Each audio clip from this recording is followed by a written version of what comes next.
결국은 뭔가면 이 최선의 모든 운명을 보면 김정은이 자기 딸 김주애를 내세우면서 여성도 국정 능력이 있다는 걸 보여주고 싶어 하는 여기에 딱 적합한 인물로 시대를 아주 잘 만난 거죠.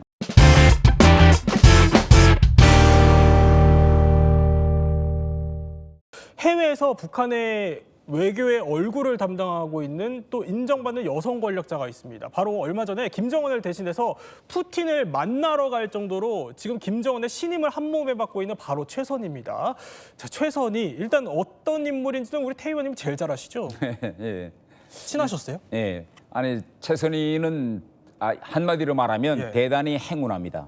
왜냐하면 출신 자체는 고아입니다. 그런데 태어나서 북한에서 그때 당시 김일성의 책임서기, 우리로 말하면 대통령 비서실장의 양딸로 입양됩니다.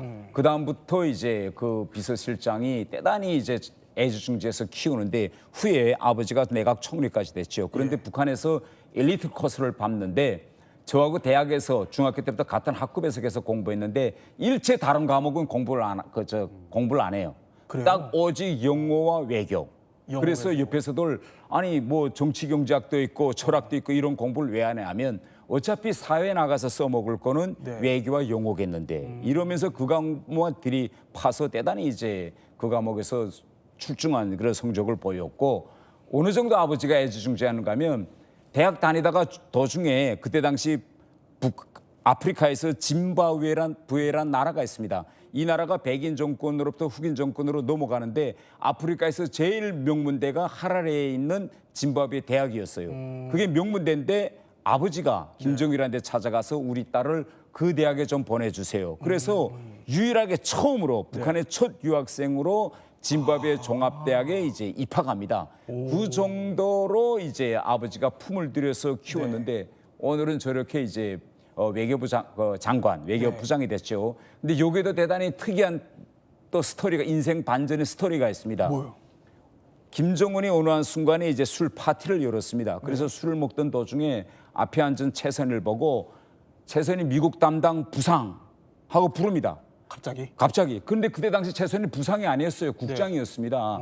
근데 부상이라고 부르는 거예요. 그러니까 옆에 왔던 간부가 너무 당황해서 김정은이 귀에다 대고 귓속말로 아직은 국장입니다. 이렇게 이야기하니까 그 자리에서 김정은이가 술잔을 딱 넘에 버럭합니다. 아니 내가 언제부터 여성들을 간부를 시키라고 했는데 왜 아직도 국장이냐. 그 다음 날 바로 미국 담당 부상으로 발령이 났고요. 이성건 외교부장이었던 이성건을 이제 다시 군부로 돌려보내면서 외교부장 자리가 비었으니 바로 밑에 사람들이 알아서 김정은에게 최선희를 외교부 장관으로 추천합니다. 결국은 뭔가면 이 최선의 모든 운명을 보면 김정은이 자기 딸 김주애를 내세우면서 여성도 국정 능력이 있다는 걸 보여주고 싶어 하는 여기에 딱 적합한 인물로 시대를 아주 잘 만난 거죠. 지금 저 영상이 무슨 영상이냐면요. 제가 베트남 하노이에서 최선희를 만나서 직접 찍은 영상이에요. 저도 본 적이 있거든요, 최선희 영상을. 그때 아니 영변 내려놓는다고 하지 않았냐라고 하면서 계속 제가 물어봤는데 굉장히 강단 있게 대답을 했던 기억이 나거든요. 그러면 이 자리까지 올라갈 수 있었던 거는 최선희의 집안 배경도 있지만 개인적인 성격 이것도 엄청 셀 것 같은데요. 어떻습니까? 예, 그 최선희가 이제 우선 영어가 잘 되기 때문에 간부들의 영어 통역을 직접 많이 합니다.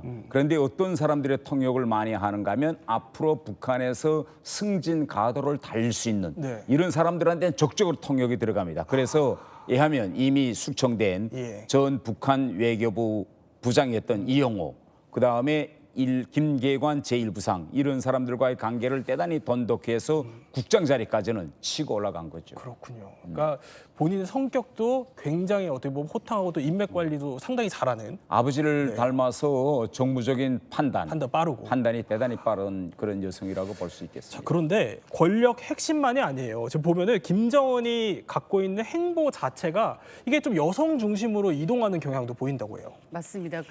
앞서 의원님께서도 이야기를 하셨지만 저도 학자로서 이 북한의 여성 리더십에 대해서 관심이 굉장히 많습니다. 예. 특히 김정은이 여성들을 전면에 내세우는 것은 굉장히 큰 변화거든요. 최선희도 북한이라는 아주 보수적인 사회에서 유리천장을 깨고 올라갈 수 있었던 건 김정은의 전폭적인 지지가 없었으면 안 됐을 겁니다. 우선 최근에 그 17세 여자 월드컵에서 북한 여자 축구팀이 2년 연속 우승했잖아요. 이때도 김정은이 나서서 축구팀의 노고를 치하했습니다.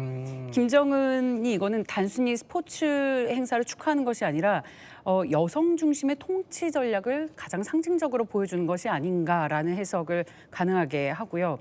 그리고 또 중요한 건 2015년에도 여성 축구팀이 동아시안컵 우승하고 돌아왔을 때에도 김정은이 공항에 직접 나갔어요. 그렇군요. 이거 지극히 이례적입니다. 여성 스포츠잖아요. 예. 남성 위주의 가부장적인 사회에서 여성팀을 공개적으로 치하한 사례는 선대에도 거의 전례가 없습니다. 남자 축구나 체육단은 그리고 또 심지어 축전이나 회관에서 격려를 했는데 공항 영접을 직접 나갔다는 거 상당히 제한적으로 이루어진 것이었고 또 2016년에 네. 조선민주여성동맹 그러니까 여성동맹이라고 부르는 조직의 직접 모습을 드러낸 것 또한 선대에는 없었던 일이거든요. 김일성이나 어때군요? 김정일은 예. 여성동맹 행사에 직접 모습을 드러낸 일이 없었어요. 김정은 여기에 직접 등장하면서 여성 조직을 정치 전면으로 끌어올리는 어떤 상징적인 모습이 됐다라고 해석할 수 있습니다. 이제 조금 전에 태 의원님께서는 이런 여성 친화 리더십이라고 해야 될까요? 이런 게 이제 김주의 시대를 열기 위한 서막이다, 사전 네. 작업이다라고 또 분석을 해주셨는데.